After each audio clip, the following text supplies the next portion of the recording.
Well, welcome. You will be able to tell that I have a guest here today, and this is the start of a new series that we're going to do where I offer you some things that I am not able to offer you, but someone else I know can. So those of you who watched, who saw him on a video, you and I did a video like together like 2, 3 years ago. This is my dad. This is Dr. Terry Jones, and that always makes me smile because he doesn't go by doctor. He doesn't care, but but that'd be funny because then he could be Dr. Jones like Indiana Jones.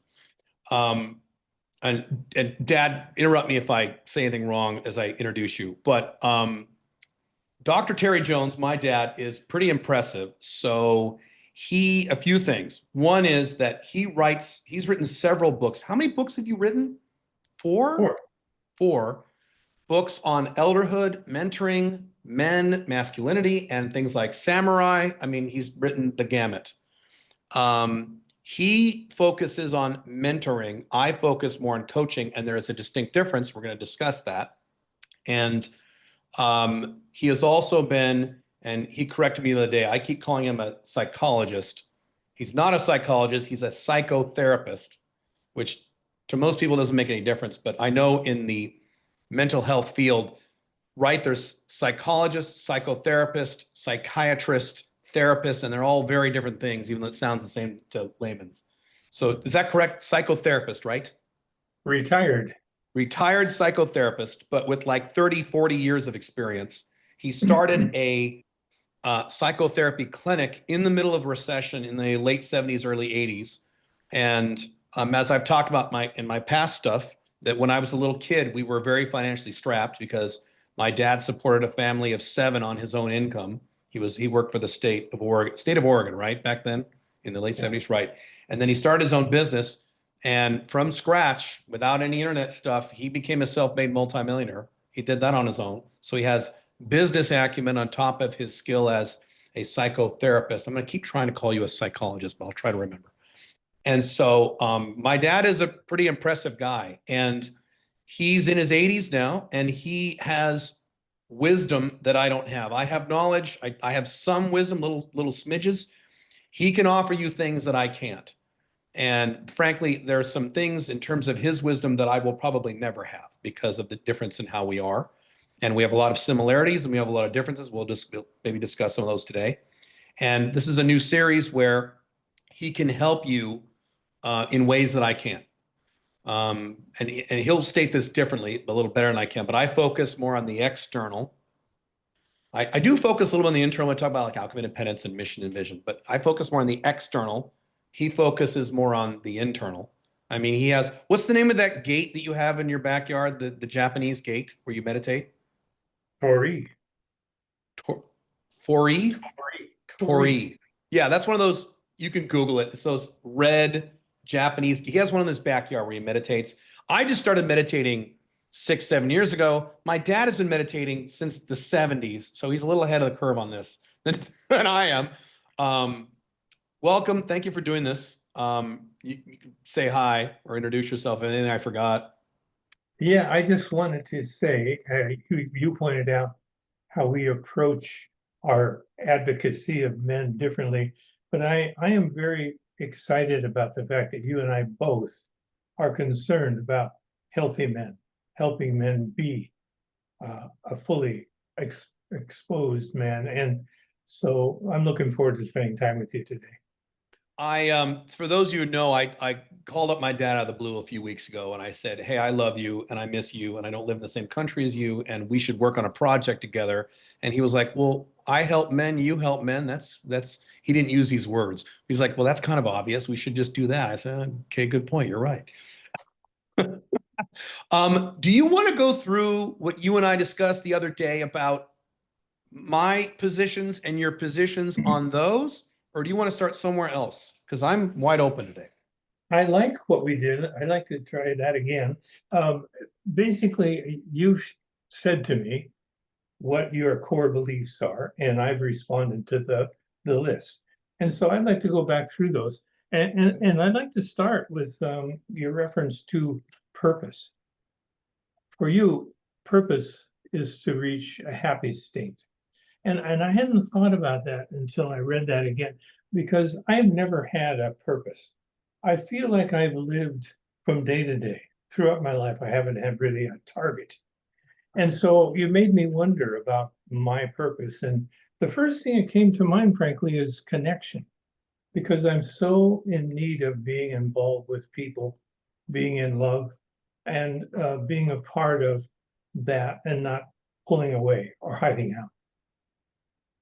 That's a difference that you and I have. I don't need as much connection, and I never have. I need some, but I think my amount that I need is less than yours because of our personality differences. You've always been much more connected to people than I have. Even though, do you consider yourself an introvert or an extrovert?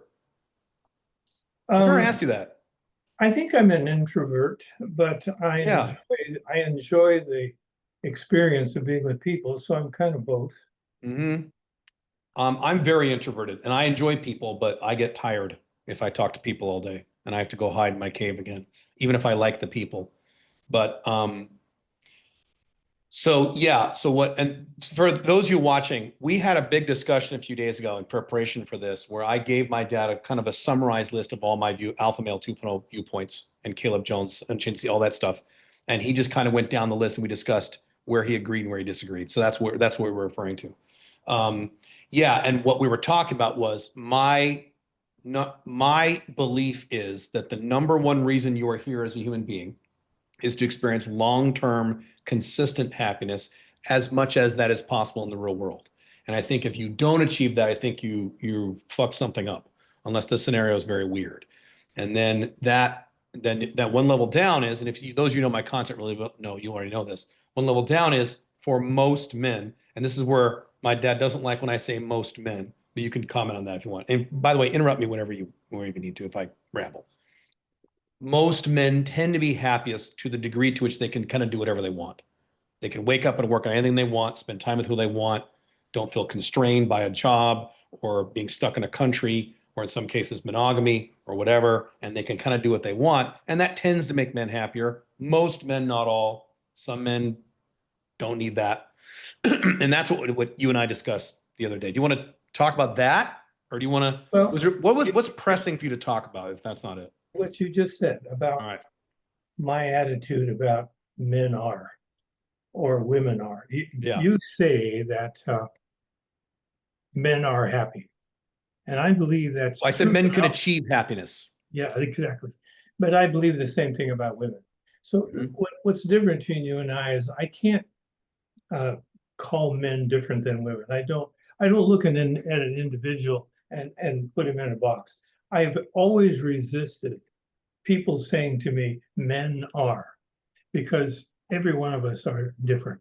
And it's a kind of bias that I struggle with. So that in that place, I think we're a bit different. Yeah. How do you account for the differences between men and women? If you don't want to say women tend to be and men tend to be. Well, the major difference that I'm aware of that we talked about was the way we process and respond and think. Men are more concrete, so we deal in boxes. We're talking here about politics. If we're going to shift over to sex, then we have to take a moment and work through that out, get out of that box, get into the new one. A woman, on the other hand, thinks like a cyclone. And in many ways, it's kind of a superhuman way to behave, but it's wild at the same time. So that for me is a big difference. But I still can't say that all men or all women are happy or some aren't and some are, because my career has always been about working with individuals and their own pathway.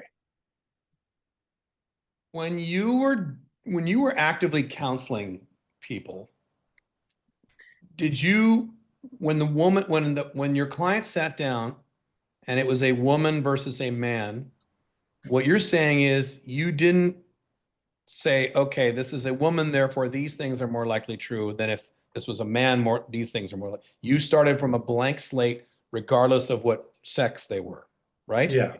And yes, and I also had some bias, like you do. I call it bias. I'm sorry, but Yeah. yeah, It's okay. I had to struggle with that because yes, you're correct. When I met people as a psychotherapist, I had to expect them to have the same potential, either one of them.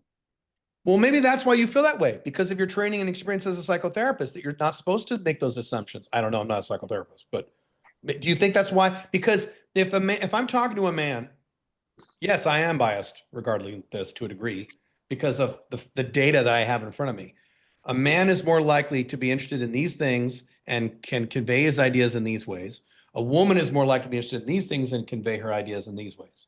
And so when a woman behaves like my thought of what a woman is most likely to behave, I'm not shocked and surprised. And like when I was saying the other day about men are dumb, women are insane, this is my view, not his. If a man acts dumb, I'm not like, why is he acting so dumb? I go, yeah, he's dumb. He's a guy. And when a woman acts irrational, I don't go, why is she not making any sense? Well, it's a girl. Oh, yeah, okay. And so that's how I navigate it. And Yeah, I'm I usually, can't do not that. always, but And usually it's not right. because of my work so much. It's because of what I need personally. When I Oh, come to you, I want you to see me as an individual. I don't want you to put me in a man box. I want you to just work through developing a connection to me, whoever I am. I see. Um, I come at this differently because if I'm telling a man how to be successful, let's use a really easy example. A man can be successful on a first date with a woman. So if But I this, do that, I can't assume the woman could act like anything. She could act like a man. She could act like a woman. She could act like a gay man. She could act like a lesbian. She could act like this. She could act like that. She could act like a Russian. She could act like a Latina. If I do that, I'm not going to be able to give him as good advice as if I say, all right, if you're dating, if she's an American woman, likely what will work is this and what won't work is this. Likely, not always. That's why I come at this from the difference between men and women and other things. Does that make sense? yes, it does. And it reminds me that I have some bias as well. For example, I believe that men are carrying a significant burden of being a perpetrator, of being a monster, of being the enemy. Men have the power, men have the money, men have abused women. I've told you that I believe practically every woman has been abused. That's by us. So I do believe that one big difference between men and women is that men are seen as a problem. Women are seen by, I think, the community as someone we would rather hold and protect. Um, Boy, there's two different things we could talk about there. Well, let me try to address both these things. So first, what I said at the beginning of this, you're more focused on the internal stuff than I am. So with a focus on the internal, you can be more focused on the individual and don't group people into boxes. That makes more sense for you, for where Yeah. you are in life. And for me, I'm more focused on the external, so I have to categorize with exceptions. Does that make sense? Well, I don't agree with that categorization. That's probably my biggest challenge with your Well, I work. don't think you agree that I categorize at all. Oh, Not you that do. categorization. You Yeah, you you don't do. like that I categorize at all. Yeah, exactly. The Yeah. categorization is stuff. For example, you encourage men to shed as much anti-freedom aspects Yeah. of their life, such as a job and location dependence. That's very intimidating. That is such a Yeah. significant challenge, Yes. and it makes me want to say, well, yeah, there's more to life than that. So it gets my attention right away, and to that extent, yeah, I think you do categorize. Well, there is more to life than that. I don't say that's all life is. No, but you say And that I do say, what? that's your target. That's the target that you'd like men Yeah, to that's the have. target. Yeah, and I don't have a target. I don't imagine a target for a man. I just imagine personal growth. Right. But I would argue you don't have these targets because you are in that third phase of life that I'm trying to get to. You and I have talked about this. I'm trying to get to where you are, where I don't have to worry about this stuff. You've been in your what I call, I know you call it something else, the self-actualization phase, which I haven't achieved yet. You've been there for like 30 years. So you're wealthy, you're retired, you're happy, you're healthy. You don't really need to worry about location independent income or leave the United States and right from your perspective. So from your perspective, it sounds intimidating for you because you don't need to do it. Well, no, it's not as simple as that. I would have been challenged significantly by this when I was your age. I mean, what you want men to consider is a big step True. to embrace your ideas. I think you suggest that. I mean, go back to another example. I think of this categorization. You suggest that non-monogamy is a good thing. It concerns me that this job and location dependence are all very difficult goals. Yes. For So, example, non-monogamy okay, go ahead. is a very challenging and difficult goal. And I told you before that if I were to embrace that and I had more than one woman in my life, I would feel like both of the women were being let down and not respected. So I need to be focused on one woman. I've always been that way. I can't even date two women when I'm in the dating part of my life. I spend my time mostly with one. Yeah. Mhm. You're right in that this is difficult advice, but my position is, and I have a lot of facts and data to back this up, in the modern era, in the 2020s, the Western world, we live in a very screwed up, collapsing civilization. If this was and I've said this before, if this was 1952, you wouldn't need to do any of these things. You could Yeah. even do monogamy. If this was 1952, 1961, fine. That because we lived in a stable, growing, functional world. Not perfect. There were lots of problems in the 50s, as you were there. I wasn't. You're aware of this more than I am. But we lived in a stable, growing, rising culture that worked really well, not perfectly.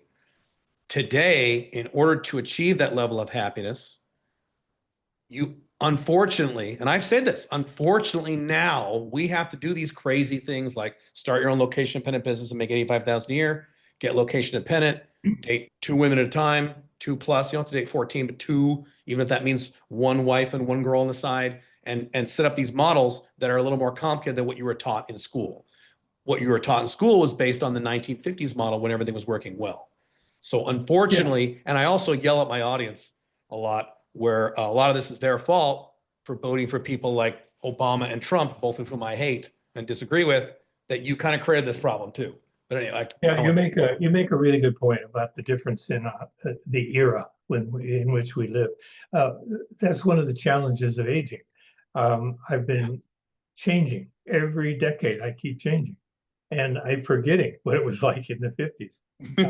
I don't have to work with the community that you have to work with to be successful. So yeah, that's an important difference. One thing we do share is our concern about America. I do not feel good about where America is. I feel like in the last 10 years, Americans have thrown in the towel. They've given up. They don't want something that I call healthy in terms of leadership and thinking. So they've taken and gone after uh, targets and leaders that they think might get them to a different place. But I think it's maniacal. And it scares me for the sake of my grandchildren. I agree 100%. And the only difference is you lean on more one side than the other. I think both sides are pretty bad. And again, I have data to back this up. So it's not purely my opinion.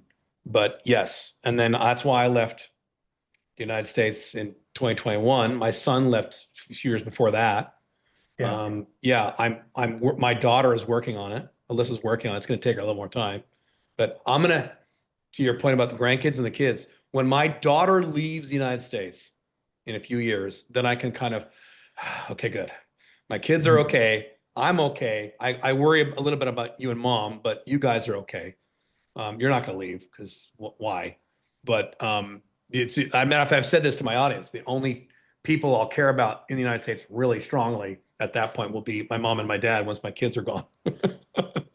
So yeah, I feel the exact same way. And then when I have grandkids, they'll already be international. They won't be American. They'll have American passports, but that's it.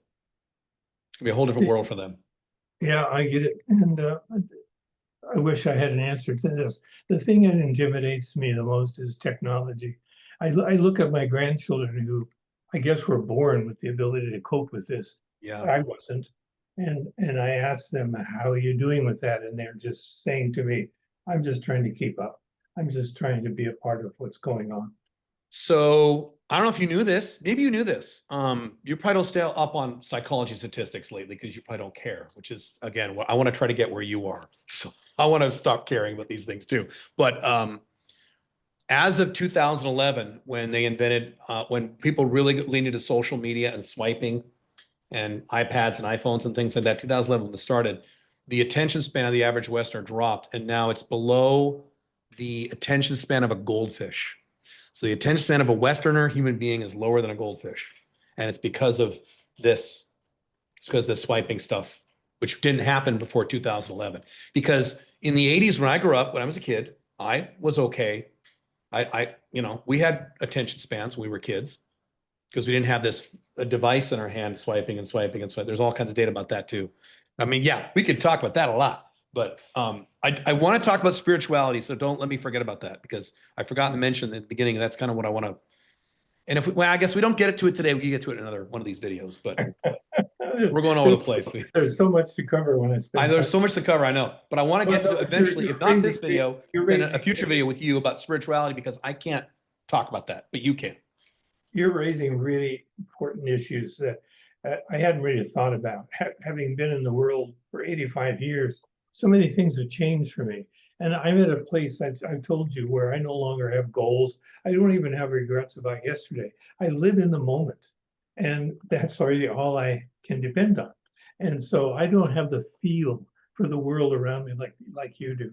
I do want to share with you, though, before we get to spirituality, what you say about being aware of the social programming that you're raised in. Yes. And I think it's a very important tool and a very important goal for people. And what comes up for me is how I was programmed as a boy to believe that America was safe for everyone and it was the greatest place in the world.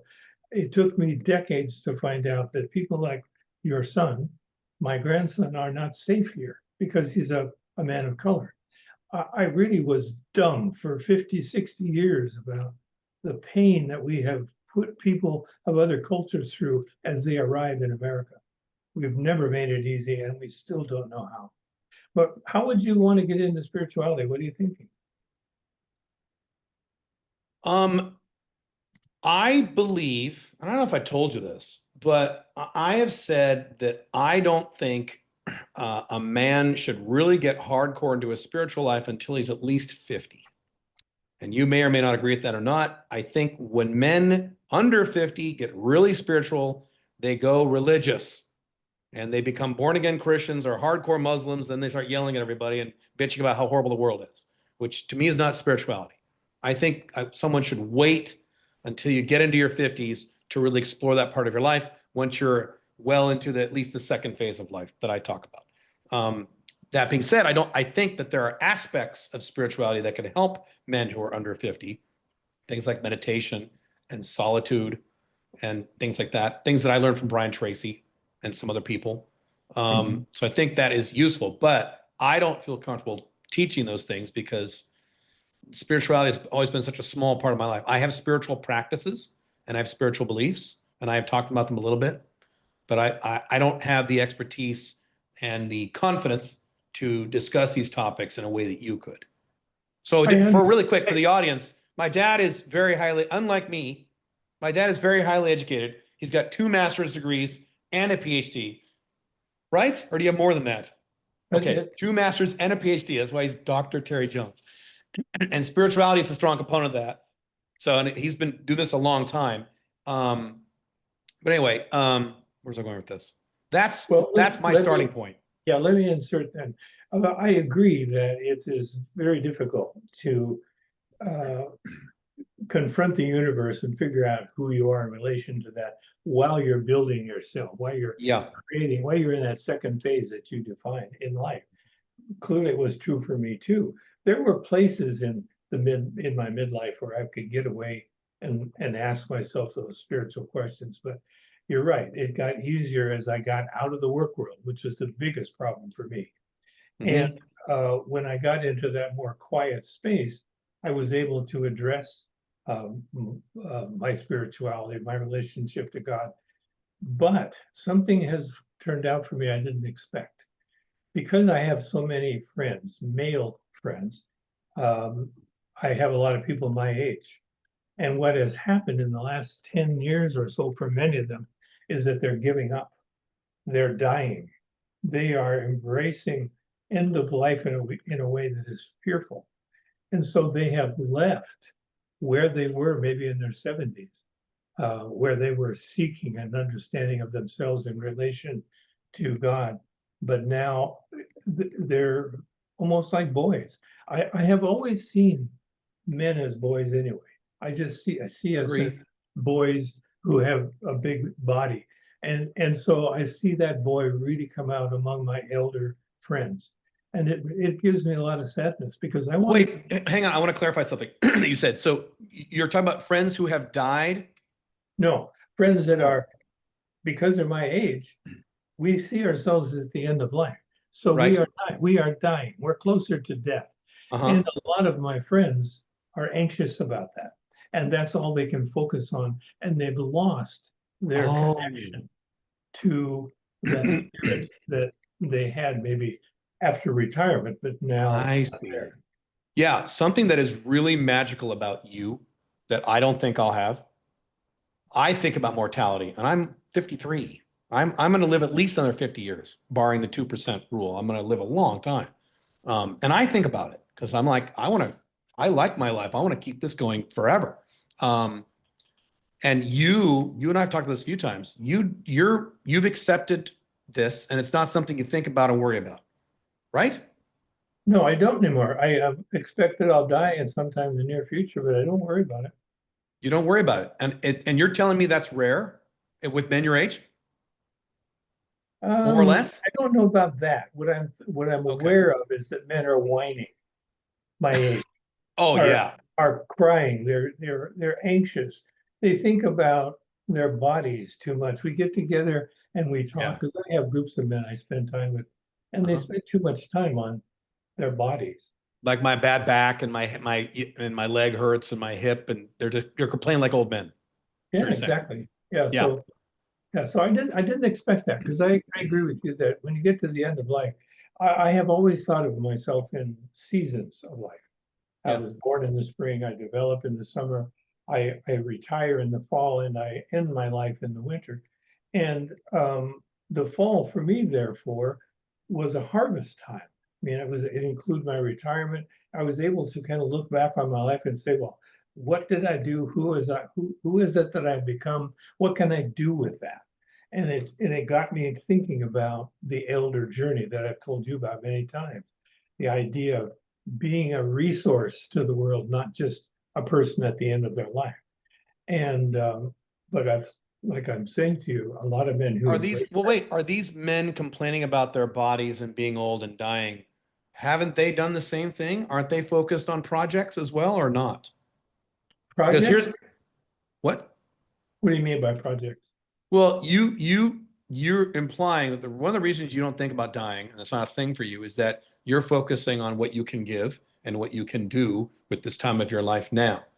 And I agree 100%. I think that men start to deteriorate when they Mhm. say, I'm done now. I don't need to worry about anything anymore. I'm just going to retire and walk the dog. That's when you die and start having problems. Okay, yeah, I So, think that's close to what I'm saying. You bet. Yeah. And yeah, okay. I'm very much aware of your concern with mortality. Yeah. You have a lot of things you do that are evidence of that. And Oh, yeah. it tells me that you're also intimidated by your mortality. It is scary It's the it's to the be only mortal. thing that scares me. It's the only thing that bothers me emotionally and scares me is that I'm going to die someday. Yeah. So for the audience, a while ago, I asked my dad, this a few years ago, hey, do you want to go on TRT and your testosterone? You're like, why? Well, you can live longer and you can, and you're like, I'm fine. I'm very happy with what I have. I don't care about that stuff. And I've mentioned like anti-aging stuff with you. And you're like, No, Where to me, that's a big deal. anti-aging stuff is about bias again. People How have so? categories of old people, old Yeah. farts. We are put in a box. And so when we talk about anti-aging, I believe it's not accepting the reality of your aging, that you need to accept your aging, not go anti-aging. So No, I want to go anti. No, I I don't know want you to. do. No, I want the I, numerical age, but the young body. That's yeah, to me is perfect. And so far, that's what I have. I'm well into my 50s, and I'm younger than the vast majority of men I know who are 50 in their 50s. I'm younger than like a lot of celebrity men who are in their 40s. I look younger, I mean. So that's the perfect. I still want it, I want the aging. I don't want the negative effects and the health problems and the wrinkles and the saggy and the hunched over, hunchbacky and complaining about my back. And I don't want that stuff. It bothers me I have to wear these reading glasses. That pisses me off. But other than that, to your point, I've said this: men, as long as you'll screw up your life, men get better as they get older. I'm a much happier and more fulfilled and more at peace in my 50s than I was in my 30s. I'm not even close. And I think I'm actually more attractive looking. I think that I have uh uh I don't know. I think I'm a better, way better man now than I was 20 years ago when I was much yeah, younger. I have the experience of each decade. I was raised to think that when you get around 60, life is over. You have Yeah. nothing to do, there's nothing left of you. And I had that bias. When I got there, I began to realize, wow, this is a surprise. I didn't expect what happened to me at 70. I didn't expect what happened to me at 80. And one of the reasons why I'm coping with the end of life issue is my need to be connected. I am very much in love with 6 children and the children that they have. That carries me through day after day after day. Also, even though my body has kind of given up on uh, things that I used for sexuality when I was midlife, for example, I have erectile dysfunction. I've had it for 10, 20 years. But what that has left me with is a discovery of how to be in love with my woman without intercourse.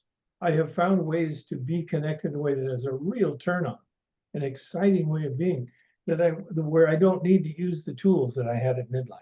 So these are surprises I just wasn't anticipating. See, I don't have that ability. Now, maybe I will when I'm your age, but I don't have that ability to say, "Oh, this is great. I can be more connected because my dick doesn't work."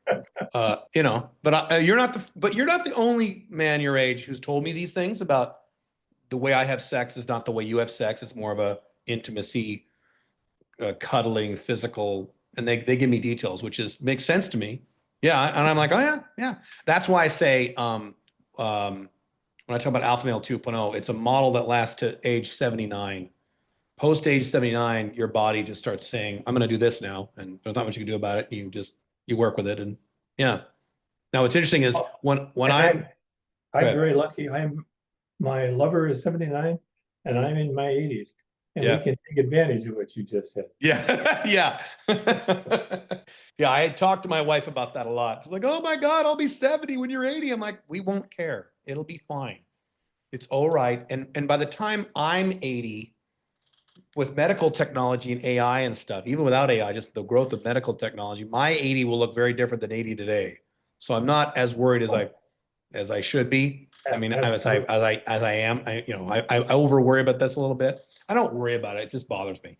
Um, You mentioned the Torii that's in my backyard. yeah.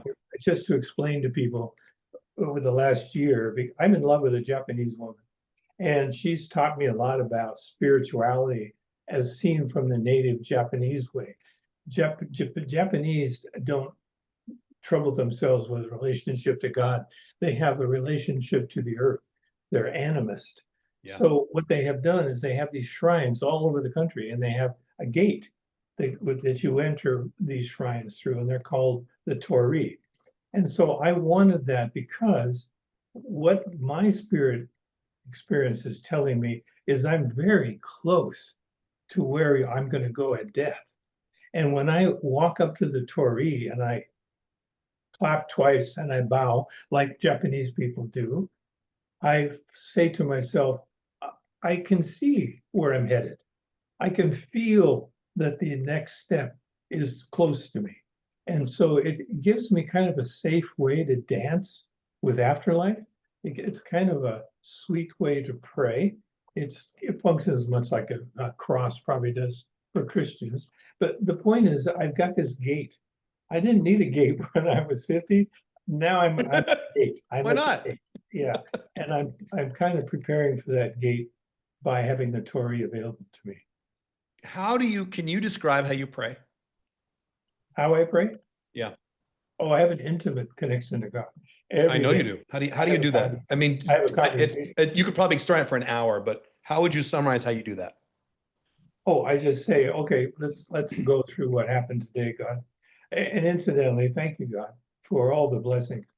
One time I wrote down all the blessings I have. I had 38 of them, and I put them up on the wall. And so I thank him for that. And I thank him for being an advocate for me. Um, I think he is male. And so we have a Wait a intimate, minute, let me pause that. You think God is male? yeah. That's a very un-Terry Jones thing to say. Well, I don't I don't talk to God as a woman. I talk to him as a man. Okay. I'm very comfortable working, talking spirituality with men, not so much with women. As you know, I was also professionally a spiritual guide for many years, and I found that out that I belong working with men. Yeah, my relationship to God. Now, God never speaks to me, but after the prayer, I do in the near future, if I've asked him to help me with something, something will happen to me occasionally. And I'll know, that's a gift that I got because I prayed. How is God different from you and I have very strong opinions about this. How is God, in your view, different from the Judeo-Christian God? I don't have Or any is he? I don't have a need for Jesus Christ. I have one person in mind, and that's God. The Christians have three. Um, my best friend is a Catholic priest, but he's unusual because even though he's a Christian, he believes he was born good, and so do I. Oh. So neither one of us need to be saved by somebody like Jesus. And so I think Jesus's story is sweet, and he was a good man. But I just have one target when I'm involved with my prayer, and it's God. So that puts me in quite a different place than the typical Christian. So you're not 100% Japanese because they don't have a God. That's right. They You're have, an amalgam of Western and Eastern. yeah, they mix Buddhism in a lot with their Shinto faith, Yeah, and there is a God relationship in Buddhism, yeah. but and they may depend on that. I think a lot of Japanese mix their Shinto and Buddhist faiths, and it comes out different than I Well, might. the most magical and meaningful spiritual religious book I ever read, and it's been many decades now, is the Tao Te Ching. And there's no God in there. And I loved that. I was raised, as you are aware, Yeah, by my former Catholic nun mom. And so I went to Catholic school for 8 years, and it was very, very strict Catholic.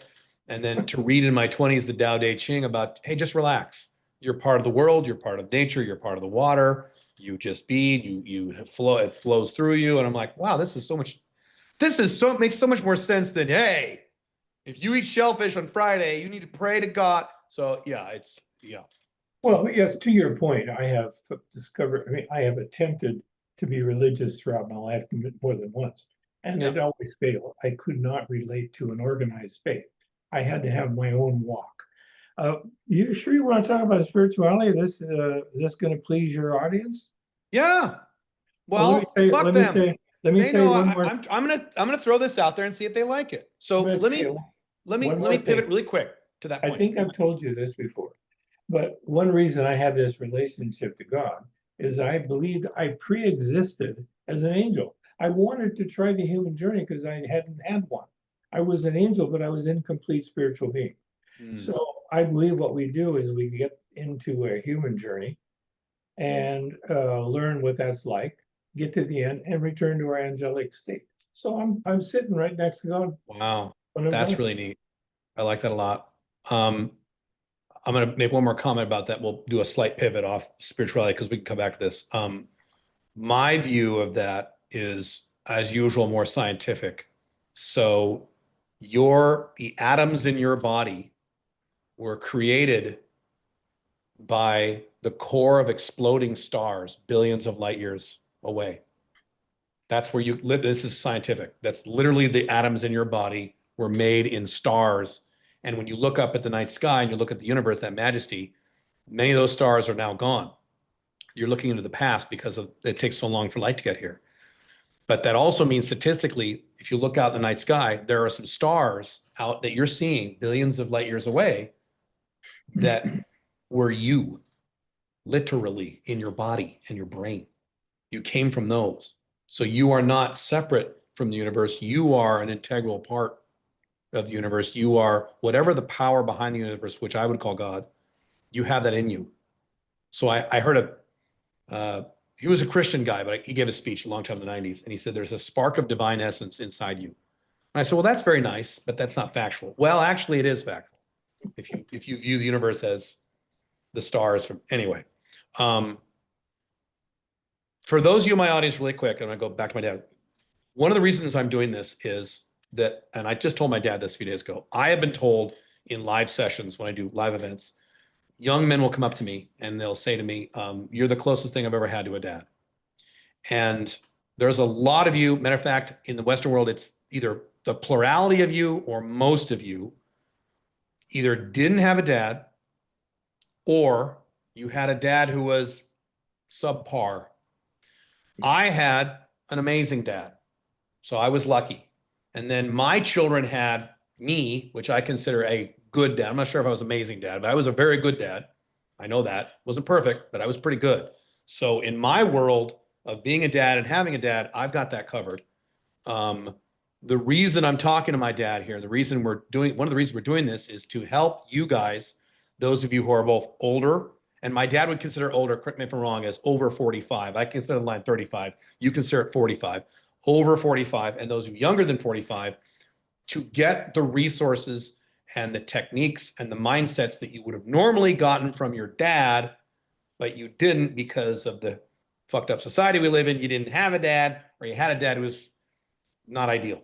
And so that's one of the reasons that my dad is here, is to get the dad wisdom. I can give you some, he can give you some, and give you a much more complete picture. It's sad that you have to find, dad wisdom on the internet, but that's the culture we live in. That's the era we live in right now. So that's dad. That's why you're here, is to help the people in the audience. And I think that's true statistically. I think that, if not the majority, definitely the plurality of men watching this or listening to this either didn't have a dad at all or had a shitty dad. And to that point, you had a difficult dad. But you were able to make that work later in life. And so we've got two people here who are good on both sides. We're good in terms of we had a dad. We're good in terms of being a father to our children. And so what I'm trying to impart to you guys watching this is to give you as much as I can over a video, which is only a limit to how much I can do here, to give you the techniques, the wisdom, and the support, those three things that you probably didn't get from your either lack of dad or your shitty dad. I have told you that I have been, excuse me, active in a men's organization called the Mankind Project. I've been involved there for 30 years. And we have a weekend where we initiate a man, go through a series of steps and work through group activities and encourage him to look at himself. And at the end of that weekend, you are a member of our organization. And the average age of people in that process, that weekend, are about 40. And we hear all the time, I want a father. Men who are in their 40s. Yeah. Yeah. And a lot of times men don't realize it until their 40s that they are missing this and need this. When they're 20s, they're too busy being men in their 20s. Maybe they do. I don't know. Yeah. So our role that's not, my mission in life is to help men who want to be helped live a lifestyle of freedom and happiness. But a core component of that I'm only 50% capable of is giving that what they're missing by not having a dad, providing it as much as that as we're able to do. I guess you make me a little worried now, because I want those men from age 10 to age 80 to have some connection to their relationship to the universe. And if they spend all their time in midlife creating a life for themselves and a career and getting the income they need and so forth, they're going to lose contact with that, aren't they? In many ways. Yeah, but again, I'm telling you just anecdotally, and maybe you, I don't know if you've seen this too. When I see guys, their 20s and 30s, lean into their spiritual life, they go hardcore Christian, hardcore Muslim, or weird stuff like I'm a Sith from Star Wars. They get really weird, and it doesn't make them happy. So yeah, they're missing it, but they're also, you almost got to limit. So it's almost like they need a little bit, but not too much until their 50s. What you just described is not spirituality. It's I religion. know, but And they don't religion. understand that. You're right, but they don't get that. People are hungry for spirituality, so they try religion, but it doesn't work either. Yeah. It doesn't work, but that's what they end up with. They lean hard into this, and that becomes their spirituality, which it isn't. And then they get very negative and very angry. They start yelling about feminists and, all that kind of stuff. And listen to you and I, we are biased towards religion. Shame on me. Well, I am, because that's another form of false societal programming. And that's not my opinion. Yeah. I'm biased. I have all kinds of biases. But unlike most people, I can prove my biases with facts and data and science. How's that for an arrogant statement? Next time we meet, we'll get into that. Okay, let's get into that next time. All right. Thank you for doing this. Thank you. Those of you watching, if you have comments or suggestions on topics that my dad and I should discuss that would help you. And by the way, when you ask for these things, if you could also, unless I know you, well, assume I don't know who you are, put in how old you are, because that'll help us. Because I think men over 40, 45 and under 40, 45 have different sets of needs. So if you have any ideas on how we can utilize this relationship and these teachings that would help you, I'm all ears. We'll definitely do this again. We'll do a few of these. We'll have if this is popular and you guys like this, we'll do an ongoing series of this kind of stuff, because I'm also soon, hopefully, fingers crossed, April next year, entering into a phase that's a little closer where my dad is. And I'm still going to be here to help you guys, but I want to make sure that I give you guys what you can use. That's it. You want to say anything before we go? No, I'm just so excited to spend this time with you. I'm looking forward to our next contact. I hope your customers enjoy it as well. I think they will. Yeah. So let me know, guys. Thank you, Dad. Bye-bye.